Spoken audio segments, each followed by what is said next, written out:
నా పేరు సనాతన బాలస్వామి. నేను ప్రైవేట్ వెల్ఫేర్ డిపార్ట్మెంట్లో హెచ్డబ్ల్యూగా జాబ్ చేస్తున్నాను.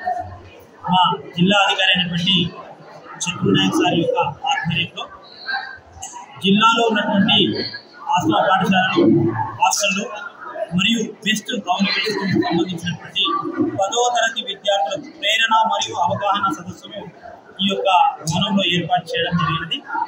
అందులో భాగంగా మా యొక్క జిల్లా అధికారి చంద్రు నాయక్ సార్ గారు, అదేవిధంగా ఏటీడీఓ మేడం యాదమ్మ మేడం గారు ఇక్కడే ఉండి పర్యవేక్షణ చేస్తున్నారు. So sir additional collector sir గారు వచ్చి దీన్ని ప్రారంభించి వెళ్ళడం జరిగినది. లోకల్ బాడీ సార్ గారు, అదేవిధంగా విద్యార్థులందరూ కూడా చాలా చక్కగా విన్నారు. ఇక్కడ ఉన్నటువంటి సార్ వాళ్ళందరూ కూడా చాలా ఎక్స్పీరియన్స్డ్, వాళ్ళందరినీ కూడా మన డిఓ గారు హెల్ప్ చేసి పంపించినటువంటి ఎక్స్పీరియన్స్ టీచర్స్. వాళ్ళందరూ కూడా చాలా చక్కగా నైపుణ్యాలు మరియు చక్కగా విశ్లేషణ చేసి ఏ విధంగా విద్యార్థులకు ఉపయోగపడుతుందో 10వ తరగతి ఈజీగా రాయడానికి వాళ్ళకు మెలకువలు, అదే విధంగా కాకుండా ఎలా చదవాలి, చక్కగా చదవడానికి, తర్వాత రోజుకు కష్టపడి కాకుండా ఇష్టపడి చదవడానికి ఎలా ఉంటుంది అనేటటువంటి విషయంపై వాళ్ళంతా కూడా మంచి ఎక్స్ప్లెయిన్ చేశారు. విద్యార్థులందరూ కూడా చాలా చక్కగా ఫుల్లీ సాటిస్ఫాక్షన్గా ఉన్నారు. మా జిల్లా అధికారి చిత్తూరు సార్ గారు వేరే మీటింగ్ ఉందని చెప్పేసి ఇప్పుడే వెళ్ళడం జరిగినది.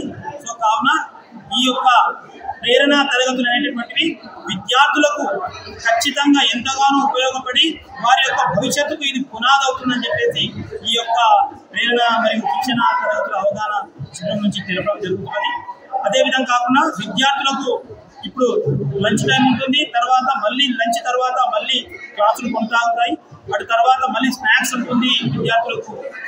సో విద్యార్థుల యొక్క వారికి చివరి వరకు అంటే ఎగ్జామ్స్ అయ్యే వరకు ఎలాంటి టెన్షన్ లేకుండా విద్యార్థులు ఎలా చదవాలి, అదేవిధంగా ఇంపార్టెంట్ క్వశ్చన్లు ఎలా నేర్చుకోవాలి, సూత్రాలు ఎలా గుర్తుపెట్టుకోవాలి, ఇంగ్లీష్లో టెక్నిక్స్ ఏంటి, బయోసైన్స్లో ఫిజికల్ సైన్స్లో కానీ తెలుగును ఎలా ఇచ్చేయాలి, సోషల్ ఏదే విధంగా చేయాలి, ప్రతి విషయం పైన లాంగ్వేజ్ కావచ్చు, అటు నాన్ లాంగ్వేజ్ కావచ్చు, సార్ వాళ్ళందరూ చాలా క్షుణ్ణంగా, చాలా అంటే చాలా క్షుణ్ణంగా విద్యార్థులకు విశ్లేషణ చేసి బోధించడం జరిగింది.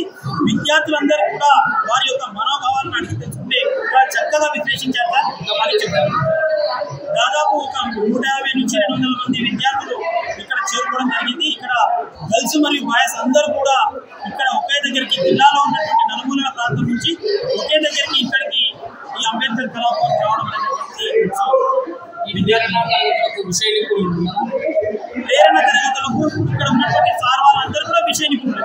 వీళ్ళందరినీ కూడా డిఓ సార్ సెలెక్ట్ చేసి ఒక్కొక్క విషయం పైన అంటే ఒక్కొక్క సబ్జెక్టు పైన ఎవరెవరు నైపుణ్యత ఉన్నదో వాళ్ళని మాత్రం పంపించడం జరిగింది. కాబట్టి వీళ్ళందరూ కూడా ఎక్స్పీరియన్స్, అదేవిధంగా కాకుండా చాలా సంవత్సరాలు అనుభవం ఉండి క్వశ్చన్ పేపర్స్ తయారు చేసేటటువంటి అనుభవం ఉన్నటువంటి ఉపాధ్యాయులు.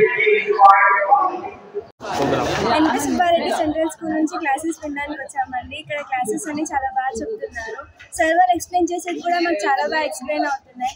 అండ్ మా హైయర్ స్టడీస్కి కూడా మంచిగా అర్థమయ్యేలా చెప్తున్నారు. వీ చెప్పే క్లాసెస్ వల్ల మాకు చాలా మంచి భవిష్యత్తు ఉందని మేము అనుకుంటున్నాం. మంచిగా మార్కులు పోకుండా మంచిగా మనం ఇది చేసుకోకుండా మంచిగా ఇంప్రూవ్ చేసుకోవాలని చాలా మంచి చెప్పారు. నాకైతే అందరికీ మంచిగా అనిపిస్తుంది. ఇంకా అట్లే మన ఎగ్జామ్స్ మోడల్ పేపర్ కూడా మంచిగా ఎక్స్ప్లెయిన్ చేస్తున్నారు. కొంచెం ఏదైతే లెసన్ వస్తాయి ఏం కదా అంతా మంచిగా చెప్తున్నారు. నాకైతే ఇది సరే ఎన్ని మార్కులు తెచ్చుకోవాలనుకుంటున్నావు, పెద్ద ర్యాంక్ ఇట్లా రావాలనిపిస్తుంది? నాకైతే ర్యాంక్ రావాలనుకుంటున్నా సార్.